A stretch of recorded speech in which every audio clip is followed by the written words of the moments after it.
बड़ी खबर आ रही है लालू प्रसाद से जुड़ी हुई चारा घोटाला मामले में। आरजेडी अध्यक्ष लालू प्रसाद की तरफ से दाखिल जमानत याचिका पर कल झारखंड हाईकोर्ट में सुनवाई होगी। हाईकोर्ट में चाईबासा ट्रेजरी से जुड़े मामले में जमानत याचिका दाखिल की गई है। इस याचिका में लालू प्रसाद की तरफ से आधी सजा काट लेने का हवाला दिया गया है। और आपको यह बताएं कि सीबीआई कोर्ट ने चाईबासा केस में लालू प्रसाद को 5 साल की सजा दी थी। अभी बिहार में विधानसभा चुनाव होने वाले और ऐसे में लालू प्रसाद की जमानत पर कल होने वाली सुनवाई पर सबकी नजरें टिकी हुई हैं।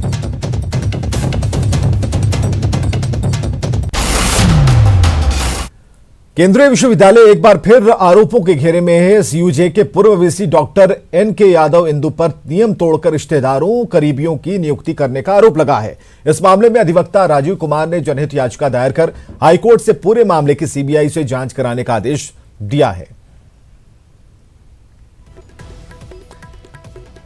तो सीबीआई की जांच उस पूरे मामले में इसका आग्रह किया गया है हाईकोर्ट से। और हम आपको बताएं कि गलत तरीके से बताया जा रहा है कि नियम तोड़कर रिश्तेदारों और करीबियों को नियुक्त करने का आरोप है। शर्मा जी ने एक रिट याचिका दायर कर सीबीआई से जांच कराने की मांग की है। इसमें सेंट्रल यूनिवर्सिटी के जो पूर्व वीसी हैं उन्होंने सारे नियमों को ताक पर रखकर अपने रिश्तेदारों को तथा अपने स्टाफ के रिश्तेदारों को जो अवैध तरीके से बहाली की है उसी के जांच के लिए हम लोगों ने रिट याचिका दायर की है। इन्होंने अपने सारे रिश्तेदारों को तथा अपने अधीनस्थ अधिकारियों के रिश्तेदारों को अवैध रूप से बहाली कर ली है। इसी को लेकर यह याचिका दायर करके सीबीआई से जांच कराने की मांग की। केंद्रीय विश्वविद्यालय के पूर्व वीसी एनके यादव के कार्यकाल में हुई बड़े पैमाने पर नियुक्ति का मामला अब झारखंड हाईकोर्ट तक पहुंच गया है। इस मामले में अधिवक्ता राजीव कुमार ने जनहित याचिका दायर कर पूरे मामले की जांच कराने की अपील की है।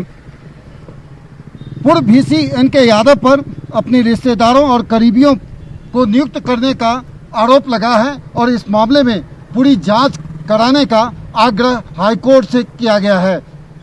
कैमरा पर्सन राजीव के साथ भुवन किशोर झा, न्यूज 18 रांची। इधर कोरोना के बढ़ते संक्रमण के साथ साथ अब राज्य में सियासी मुखरता भी बढ़ती नजर आ रही है। सत्ता में शामिल कांग्रेस ने अपनी ही सरकार से अब सैलून, जिम, होटल और मॉल को खोलने की मांग की है।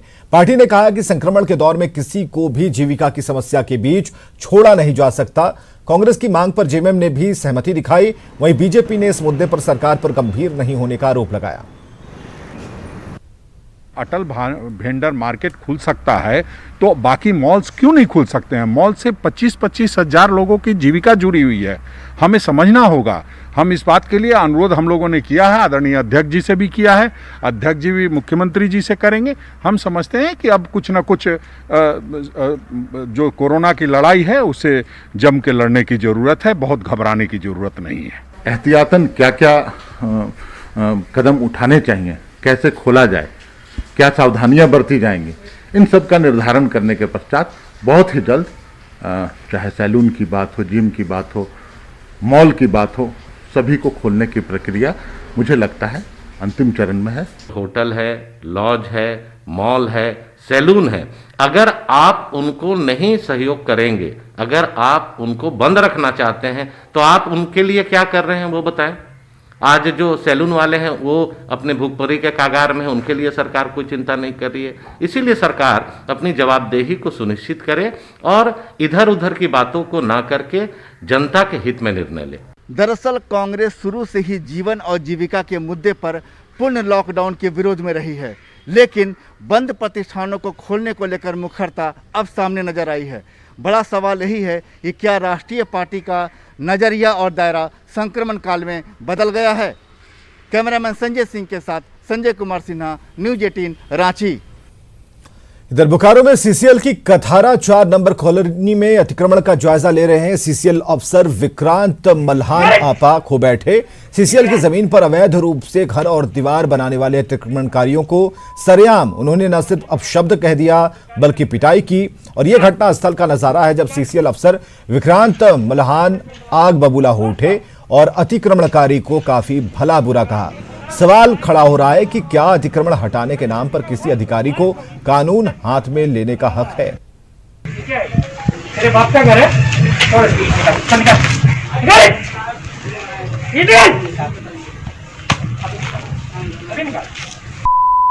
कंस्ट्रक्शन करोगे तुम सरकारी जमीन पे,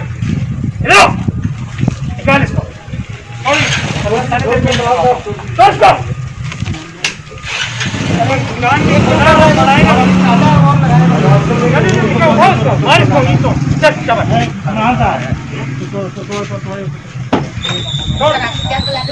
आदमी यहाँ पे आके दुकान खोलेगा,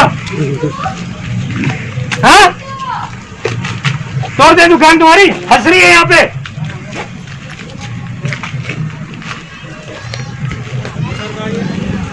बंद करवा दे शटर, हंसती है चोर है।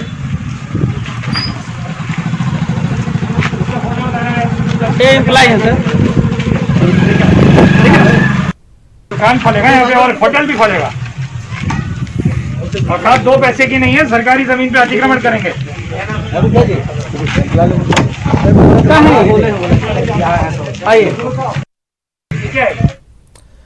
और चलिए, एक महिला के शव को बरामद किया गया है। मूसलाधार बारिश के बाद नदी में अचानक से बाढ़ आई और बताया जा रहा है कि दोनों बहे और उसके बाद 2 लोगों का शव आज बरामद किया गया। शव मिलने के बाद पुलिस और प्रखंड प्रशासन के अधिकारी मौके पर पहुंचे। चतरा से खबर हम आपको दिखा रहे हैं। कल नदी में बाढ़ आई थी और शव मिलने से पूरे इलाके में सनसनी मच गई है। लोगों में नाराजगी भी देखी जा रही है।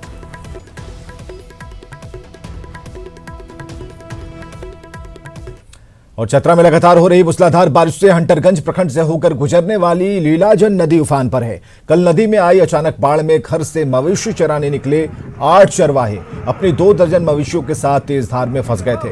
उन्हें निकालने के लिए हंटरगंज प्रखंड प्रशासन ने स्थानीय गोताखोर टीम को बुलाया। करीब 5 घंटे की कड़ी मशक्कत के बाद गोताखोरों की टीम ने नदी में फंसे सभी चरवाहों को बाहर निकाला।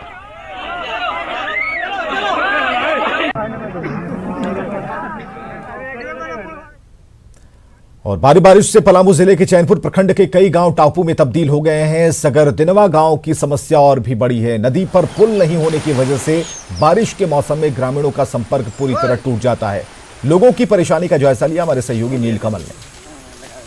पलामू के चैनपुर प्रखंड का सगरदिनवा गांव एक ऐसा गांव है जो बारिश के 4 माह टापू में तब्दील हो जाता है। इसके पीछे कारण है तहले नदी का। आप देख सकते हैं ये वही नदी है, तहले नदी है जो पूरी तरह से बरसात के दिनों में उफान पे रहती है। आप देख सकते हैं कि उस पार का जो सगरदिनवा गांव है पूरी तरह से टापू में तब्दील हो गया है। बार बार यहाँ पे एक ही मांग की जाती है कि इस तहले नदी पे पुलिया का निर्माण हो, ताकि यहाँ के जो एक बड़ी आबादी है जो 4 महीना बरसात के दिनों में पूरी तरह से संपर्क टूट जाता है। बहुत परेशानी है यहाँ। हाँ, बीमारी से बहुत झेलता है आदमी। पहाड़ में चढ़ना पड़ता है, कहीं निकलने का कोई रास्ता भी नहीं है। इन नदी में बाढ़ आने पर बहुत अथी प्रॉब्लम है, आने जाने में दिक्कत होता है, बड़ बीमारी हो जाता है। सब आदमी उधरे टेकल रहता है। अभी तो कोई नहीं आए हैं, अब आप लोग के ऊपर है। आप ऊपर खबर भेजिए, विधायक आएंगे, मंत्री आएंगे, जो भी आएंगे देख सकते हैं। यहाँ पे अभी तक कोई भी नहीं आए हैं। अब देखने वाली बात होगी कि सगरदिनवा गांव के ग्रामीणों की समस्या कब तक दूर होती है और इस तहले नदी पे कब तक पुल का निर्माण होता है। नीलकमल, न्यूज़ 18 पलामू। कोरोना का संक्रमण सरकारी विभागों में कार्यरत कर्मियों के बीच तेजी से फैल रहा है। कोरोना की जद में अब बिजली मुख्यालय भी आ गया है। यहां एक अधिकारी के कोरोना संक्रमित पाए जाने के बाद पूरे मुख्यालय को 72 घंटे के लिए सील किया गया। हमारे सहयोगी भुवन किशोर झा इसकी जानकारी दे रहे हैं। कोरोना के कारण कहीं ना कहीं सरकारी विभागों में कामकाज प्रभावित हुआ है और अभी हम आपको दिखा रहे हैं बिजली मुख्यालय का, जहां कोरोना पॉजिटिव पाए जाने के बाद 72 घंटे के लिए जो पूरा मुख्यालय है उसके कामकाज को ठप कर दिया गया है। यानी कि सैनिटाइज पूरे ऑफिस को करने के बाद ही इसमें कर्मियों के प्रवेश की अनुमति दी गई है। और ये 72 घंटे तक जो कामकाज जो अमूमन जो यहाँ पर गुलजार रहता था, जो कर्मी आते थे, आप देखिए कि पूरा ये जो कार्यालय है वो यहाँ सन्नाटा पसरा हुआ है। अभी तो सरकार इसको बंद कर दिया है, ऑफिशियल कर दिया गया है और अभी ऑफिस में आए नहीं है। और जो चेकिंग के लिए मतलब सैनिटाइजर अति करने के लिए आए थे, वो लोग कर उड़ के, जितना भी यहाँ पर हम लोग स्टाफ थे वो सब कर उड़ के वो लोग चेक करके चले गए। जो संक्रमण की जो स्थिति है वो लगातार राजधानी रांची के जो विभिन्न विभाग हैं, सरकारी विभाग हैं, उसमें ये चीज़ें हो रही हैं और जिसके कारण से विभागीय जो कामकाज हैं वो बाधित होते रहते हैं। लेकिन सैनिटाइजेशन और जो प्रिकॉशंस हैं वो बरतने के बाद फिर कामकाज शुरू होता है। लेकिन लोगों से ये जरूर सलाह दी जाती है कि आप सोशल डिस्टेंसिंग का पालन करें और जो नॉर्म्स हैं उसका जरूर ध्यान में रखें, जिससे जो संक्रमण का जो खतरा है वो नहीं बढ़े। कैमरा पर्सन राजीव के साथ भुवन किशोर झा, न्यूज 18 रांची। कोरोना के चलते बस सेवाएं बंद होने से राज्य में करीब 1.5 लाख परिवारों के सामने भूखमरी की स्थिति पैदा हो गई है और करीब 5 लाख लोग इससे प्रभावित हैं। और ऐसे में बस सेवा शुरू नहीं होने से परेशान परिवारों की महिलाओं ने आज रांची के धुरवा में बसों की पूजा की, भगवान से बस सेवा शुरू करने की गुहार लगाई। मौके पर लोगों से बात की हमारे सहयोगी संजय कुमार सिन्हा ने। राज्य में बसों का परिचालन पिछले 5 महीनों से थम सा गया है और इसका असर करीब 1.5 लाख परिवारों पर पड़ा है। रांची में आज कुछ महिलाएं बसों की पूजा करने पहुंची और सीधे वो विश्वकर्मा जी से ही कह रही हैं कि प्रभु अब उनकी सुने, अब बसों का परिचालन फिर से शुरू करें। आप यहाँ पूजा करने पहुंची हैं, क्या मांग रही हैं? भगवान से यही मांग रहे हैं कि इनसे बस से जितने आदमी जुड़े हैं और बस फिर से शुरू हो, सबका दुख दूर हो। आप क्या कह रहे हैं? मेरा यही कहना है, बस बंद होने की वजह से हर लोग को दिक्कत हो रहा है, चाहे वो ड्राइवर हो, चाहे वो खलासी हो, चाहे ये बस मालिक हो या जो भी आने जाने वाले लोग हैं। 5 महीने से बस बंद है, जिसकी वजह से सभी लोग को दिक्कत हो रहा है। घर में सभी लोग बैठे हुए 5 महीने से, जिसकी वजह से सभी मतलब एक तरह से बेरोजगार हो चुके हैं। हम लोग का नेक्स्ट मंथ से एग्ज़ाम स्टार्ट होने वाला है। अभी तक हम लोग ट्यूशन भी ज्वाइन नहीं किए, सो पढ़ने के लिए हम लोग को ज़रूरी है। सो अभी तक 5 महीने से लॉकडाउन की वजह से बस नहीं चल रहे और बहुत किसी का अपना अपना काम है वो नहीं हो रहा है। मुख्यमंत्री ने आश्वासन दिया कि आप लोगों का टैक्स हम लोग माफ़ करेंगे, बहुत जल्द इस पर कार्रवाई शुरू भी हो गया है और आने वाला समय में हमें उम्मीद है, लगता है कि अगले माह सितंबर से कम से कम अंतर राज्यीय बसें चालू होने वाली हैं। अगले माह से बस सेवा जल्द शुरू होगी। मेडिकल और इंजीनियरिंग की जो परीक्षाएं हैं, उम्मीद उनसे भी जुड़ी है कि शायद उस कारण भी बस सेवा को शुरू किया जा सके। प्रयास तेजी पर है, पूजा पाठ भी शुरू हो चुका है, लिहाजा उम्मीद यही है कि बस सेवा अब जल्द शुरू होगी। कैमरामैन संजय सिंह के साथ संजय कुमार सिन्हा, न्यूज 18 रांची। रांची के रातू रोड में नगर निगम की ओर से अतिक्रमण हटाओ अभियान चलाया गया। नगर निगम की इन्फोर्समेंट टीम ने पिस्का मोड़ से लेकर पंडरा पुल तक सभी अतिक्रमण दुकानों को गिराया है और इस दौरान सामानों को जब्त भी किया है। दरअसल कुछ दिन पहले ही सभी दुकानों को अतिक्रमण हटाने की चेतावनी दी गई थी। जिन लोगों ने अतिक्रमण नहीं हटाया उनके खिलाफ आज कार्रवाई की गई। हम कहाँ दुकान हटाना आया, जाके तोड़ ताड़ कर दिया और कोरोना के चलते कहाँ मारे जाके आदमी पैसा नहीं है और परेशानी लोग कर रहे हैं। तो इस धंधा सही नहीं है सर। ये बात करता है चितौनी दल से, हम पहले तोड़ना रहना ऐसे और तोड़ दिया। हम लोग कहाँ बैठे सुनेंगे, करेंगे। 2 दिन से हम लोग का यहाँ वार्निंग चल रहा है पूरा रातू रोड एरिया का, आप दुर्गा मंदिर से लेकर के पंडरा पुल तक, और जितने भी झोपड़ी लगा करके रोजगार कर रहे हैं इन लोग का झोपड़ी को खोल दिया गया है, हटा दिया गया है और उन्हें ये वार्न किया गया कि आप लोग रोजगार कीजिए लेकिन ठेला बना करके रोड किनारे लगाइए, नाली के किनारे में, रोड पे मत लगाइए। ये चीज़ हिदायत करके छोड़ते गए हम लोग। स्वच्छता रैंकिंग में साहिबगंज का प्रदर्शन खराब रहा। दरअसल नगर परिषद के क्षेत्रों के सभी सामुदायिक शौचालयों में ताले लटके हैं। ऐसे में कोई भी सामुदायिक शौचालयों का उपयोग नहीं कर पा रहा। वहीं आसपास के लोगों की परेशानियां बढ़ी हुई हैं। नाकाम सिस्टम के बेहाल इंतजाम का जायजा लिया सहयोगी निशांत ने। जिले में जो सामुदायिक जो शौचालय है उसका हस्र आपको दिखाना चाहेंगे कि जितने भी नगर परिषद इलाके में सामुदायिक शौचालय बनाए गए हैं उनमें आप कहीं भी देखेंगे वो ताला लटका हुआ मिलेगा। नगर परिषद में जो सामुदायिक शौचालय का हकीकत यही है कि उनका कोई उपयोग नहीं किया जा रहा है और उसमें ताला लगाया गया है, जिससे आम लोग जो उसका उपयोग नहीं कर पा रहे हैं। और अब देखें कि ये जो सामुदायिक शौचालय है, हाट परिसर का सामुदायिक शौचालय है, कमोबेश यही हस्र नगर परिषद के जितने भी सामुदायिक शौचालय हैं उनका है। शौचालयों में ताला लगाया गया है। न्यूज़ 18 साहिबगंज। देवघर के बाबा वैद्यनाथ मंदिर में श्रद्धालुओं के दर्शन और पूजा की सुविधा आज से बहाल कर दी गई है। सुप्रीम कोर्ट और जिला प्रशासन के प्रस्ताव पर राज्य स्तरीय कमेटी ने यह फैसला लिया। कोविड-19 से बचाव की सभी आवश्यक सावधानियां बरतते हुए प्रतिदिन सुबह 6 बजे से लेकर 10 बजे तक सिर्फ 4 घंटे ही लोगों को दर्शन और पूजा की सुविधा दी जाएगी और लिए गए निर्णय के मुताबिक प्रति घंटा सिर्फ 50 लोगों को सोशल डिस्टेंसिंग का पालन करते हुए कतारबद्ध होकर उन्हें पूजा कराया जाएगा। फिलहाल दर्शन और पूजा की यह सुविधा सिर्फ झारखंड के लोगों को दी जा रही है। लंबे अरसे के बाद मंदिर में दर्शन और पूजा की सुविधा बहाल होने के मौके पर देवघर के डीसी, एसपी समेत सभी संबंधित अधिकारी मंदिर में मौजूद रहे और पूरी व्यवस्था की मॉनिटरिंग की। बाबा मंदिर में दर्शन और पूजा की सुविधा बहाल होने से पुरोहितों और स्थानीय श्रद्धालुओं में खुशी है। नियंत्रित करने के लिए भविष्य में हो सकता है भीड़ बढ़े, तो इसको नियंत्रित करने के लिए हम लोग 1-2 दिन में ऑनलाइन टिकट की व्यवस्था करेंगे, जिसके लिए सभी पब्लिक को एक लिंक दे दिया जाएगा आप लोगों के प्रचार माध्यम से, और जो भी लोग उससे अपने को रजिस्ट्रेशन करवाएंगे वो लोग इसमें आने के लिए स्वतंत्र होंगे। उनको एक आई कार्ड अपना साथ में रखना होगा। तो जब तक उसमें कोई पास की व्यवस्था जारी होती है, first come first serve basis पर अगर कुछ होता है तो उसको आगे से कार्यान्वयन किया जाएगा। आज के लिए हमारे जितने लोग आएंगे उनमें एक एक करके first come first serve basis पे जो पहले आएगा वो अपना दर्शन करेगा, और 200 लोगों को हम लोग मैक्सिमम दर्शन कराएंगे 10 बजे तक। थोड़ा सा जगह हुआ है, ऐसे तो 5 महीना से जो मंदिर बंद था बिना यात्री का भक्त भगवान के बीच में, ये कोरोना के चलते बंद हुआ था। हम लोग तो चाहेंगे जल्द से जल्द पूरे भारत के लिए, क्या समझा, विश्व के लिए मंदिर खोले। अभी तो सिर्फ झारखंड के लिए खोला गया है, लोकल के लिए, वो भी 200 आदमी संख्या में। अब बाबा वैद्यनाथ से जल्द कहेंगे कि जल्दी से सारा मंदिर खोले और सभी यात्रियों के लिए खोल जाए। जब लॉकडाउन लगा था मार्च में, तो उसके 2 दिन पहले मेरी पूजा हुई थी बाबा के साथ। उसके बाद फिर हम आज आए हैं मंदिर में।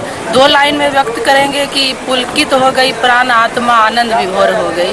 जय शिव। लोहरदगा में बिजली विभाग की लापरवाही का खामियाजा आम लोगों को भुगतना पड़ रहा है। ये तस्वीरें हम आपको दिखा रहे हैं, भंडरा लोहरदगा मुख्य पथ की हैं। बिजली के खंभे नहीं हैं और ऐसे में लोग पेड़ से बिजली के तार बांधकर घरों तक ले आते हैं।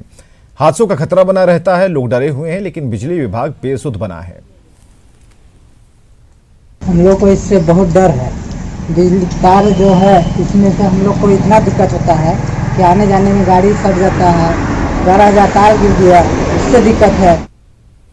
गुमला में एसपी इन दिनों लगातार नक्सलियों और अपराधियों के खिलाफ अभियान चला रहे हैं और इस दौरान उनका एक अलग रूप देखने को मिल रहा है। इलाके का दौरा करने के दौरान वे गांव में लोगों से बात कर रहे हैं, वहीं उन्हें गलत रास्ते पर नहीं जाने की नसीहत दी जा रही है। जायजा लिया हमारे सहयोगी सुशील कुमार सिंह ने। तौर पर पुलिस को किसी भी तरह से अभियान में आप देखते होंगे नक्सली और अपराधियों के खिलाफ अभियान में, लेकिन गुमला एसपी इन दिनों से अलग तरीके से काम करना चाह रहा है। आप उस तस्वीर को देख सकते हैं कि एसपी इस गांव में आए हैं और यहाँ के लोगों से बातचीत कर रहे हैं। खास करके जो यहाँ की युवा पीढ़ी है उनसे बातचीत की जा रही है, उनसे कहीं ना कहीं इस बात को जानने का प्रयास कर रहे हैं कि आखिरकार इन इलाकों में क्या समस्या है, और लोग खुलकर अपनी समस्याएं बता रहे हैं और एसपी पूरी तरह से आश्वासन दे रहे हैं कि उनकी जो समस्याएं हैं उनका समाधान किया जाएगा। एसपी साहब यहाँ देवा के ग्रामीण में आए हुए हैं, बहुत अच्छा लगा। पहले तो चोर उचक्का आते थे, लेकिन एसपी साहब आए तो अच्छा लगा। और आज हमारे बीच एसपी साहब आए हुए हैं, हमारे गांव का समस्या का निदान कर रहे हैं, तो हमको अच्छा लगा। और वो हर तरह का समस्या का निदान कर रहे हैं। तो ऐसे में स्पष्ट कहा जा सकता है कि गुमला एसपी इन दिनों अलग मूव में चले हैं और कहीं ना कहीं इनका स्पष्ट कहना है कि आखिर में युवा अपराधी घटी में क्यों शामिल होते हैं, उसको ध्यान देने की आवश्यकता है और उस पर कार्रवाई करने की आवश्यकता है। तो उसको कैसे जड़ से मिटाने की कोशिश की जा रही है और साथ में पुलिस की तमाम पदाधिकारी की टीम है और लोग भी इसकी बात की सराहना कर रहे हैं कि एसपी उनके बीच में आए हैं और उनकी समस्याओं को जानने का प्रयास कर रहे हैं और बेसिक चीज़ गाँव में क्या क्या समस्या है उसकी जानकारी ले रहे हैं। युवाओं को अगर रोजगार नहीं है तो कैसे रोजगार जो आएगा उसका प्रयास किया जा रहा है। तो निश्चित रूप से मानते चलाता है गुमला एसपी की ये पहल काफ़ी सराहनीय है और लोगों को पसंद भी आ रही है और लोग खुलकर आकर अपनी बात को रख रहे हैं। न्यूज़ 18 के लिए गुमला से सुशील कुमार। और आगे देखिए गांव शहर 100 खबर।